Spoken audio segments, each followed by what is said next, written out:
लखनऊ शहर के बीचों बीच बहने वाली और इस शहर को अपने निर्मल जल से सराबोर करने वाली गोमती नदी का जल अब जहरीला होता जा रहा है।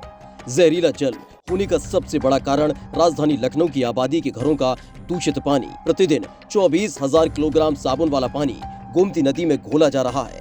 आपको बता दें कि साबुन में मौजूदा नाइट्रेट, फास्फेट जैसे तत्व गोमती नदी के पानी को जहरीला बना रहे हैं, जिस वजह से मानव जीवन पर दिनों दिन खतरा मंडरा रहा है। वहीं सीवेज और नाली का पानी शोधित करने के लिए बने एसपीटी परंपरागत तकनीक भी इस प्रदूषित जहरीले पानी को खत्म नहीं कर पा रहा है, जिसके कारण पीने वाला उपयोगी नदी का पानी इंसानों के लिए अब खतरा बनता जा रहा है।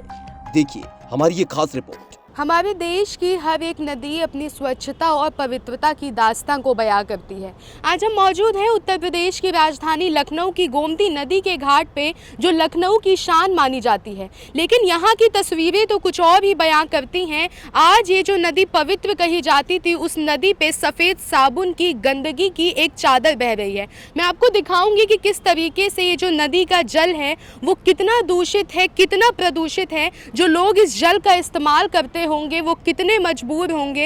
ये गोमती नदी को हम लोग हमेशा से पवित्र कहते हैं, इसकी सुंदरता की बात करते हैं, लेकिन आज ये जो नदी की तस्वीरें हैं, ये आप देख सकते हैं कि किस तरीके से सफ़ेद साबुन की जो चादर है वो इस पानी के साथ बह रही है।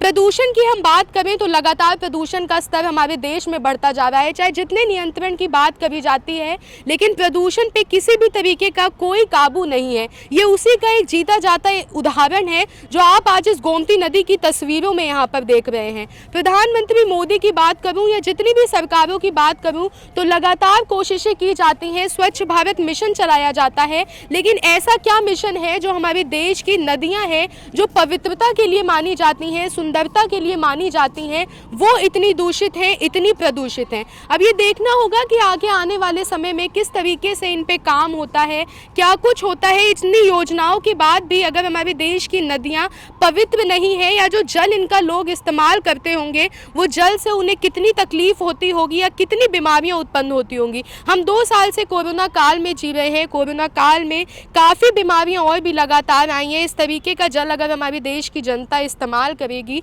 या इतने प्रदूषण में अगर रहेगी तो क्या कुछ हमारे देश में हो सकता है ऐसा गलत, वो देखने वाली बात होगी। कैमरा पर्सन संतोष के साथ मैं आकांक्षा मिश्रा, माय भारत न्यूज़, लखनऊ।